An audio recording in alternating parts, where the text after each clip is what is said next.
Match the column का। इसमें दे रखा है कॉमन नेम और पोजीशन ऑफ OH ग्रुप बतानी है।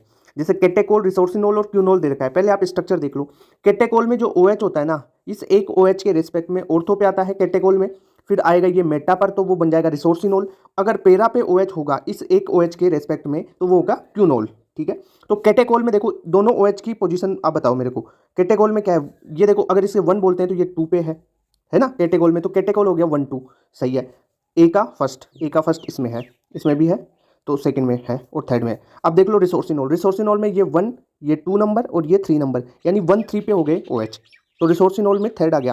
बी में थर्ड यहाँ पे, तो सेकंड आंसर करेक्ट हो गया, समझ गए। और क्यूनोल में जैसे 1 2 3 और ये 4th नंबर के कार्बन पे, तो 1 4 हो गई पोजीशन OH की। क्लियर, तो करेक्ट आंसर सेकंड हो गया आपका। ओके, ये कॉमन नेम यहाँ से याद रख लो भाई, ये केटेकोल, रिसोर्सिनोल और क्यूनोल का।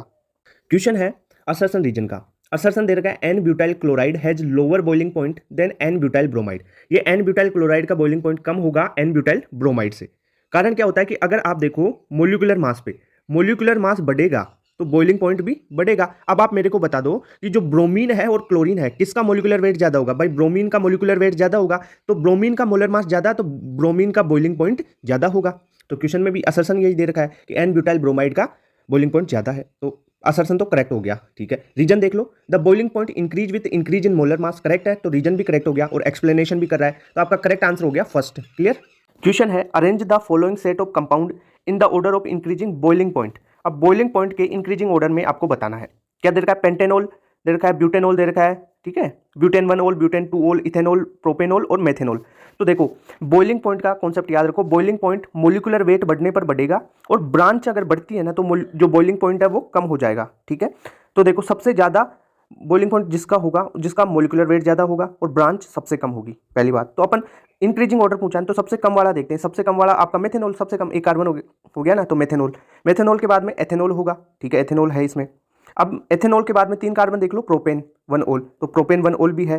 ठीक है, यहाँ तक तो ये भी सही है। ओके, ये दोनों तो गलत हो गए ना पहले ही, क्योंकि मेथेनॉल सबसे कम है, बढ़ रहा है प्रोपेनॉल तक। अब देखो ब्यूटेन 2 ओल और ब्यूटेन 1 ओल है, तो देखो ब्रांच किस में ज़्यादा है? 2 ओल में ब्रांच ज़्यादा हो गई ना, यानी 2 नंबर पे OH ग्रुप आ गया, इसमें 1 नंबर पर ही है। ठीक है, तो ब्रांच ब्यूटेन 2 ओल में हो गई, ब्रांच हो गई, तो ब्रांच होगी तो बॉइलिंग पॉइंट कम हो गया, यानी ब्यूटेन 2 ओल का कम और उससे ज़्यादा हो गया ब्यूटेन 1 ओल का। क्लियर सर, इतनी बात। तो ये इंक्रीजिंग ऑर्डर इसका सही आ गया, ब्यूटेन 2 ओल का कम, ब्यूटेन 1 ओल का ज़्यादा।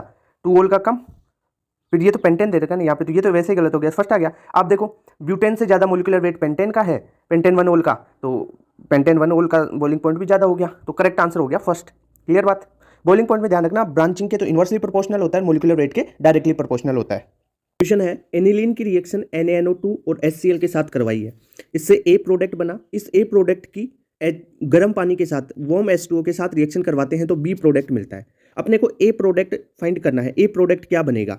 देखो एनिलीन की रिएक्शन NaNO2 और HCl के साथ करवाते हैं ना 0 से 5 डिग्री सेल्सियस में, यानी लो टेम्परेचर पर, तब आपको बेंजीन डायजोनियम सॉल्ट बनता है, यानी N2+Cl- वाला ये बेंजीन डायजोनियम सॉल्ट बनेगा, यानी ए तो आपका बेंजीन डायजोनियम सॉल्ट हो गया।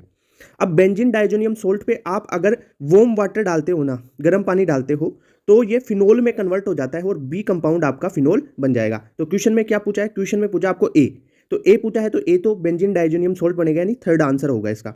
अगर बी पूछे तो बी होगा फिनोल। क्लियर बात।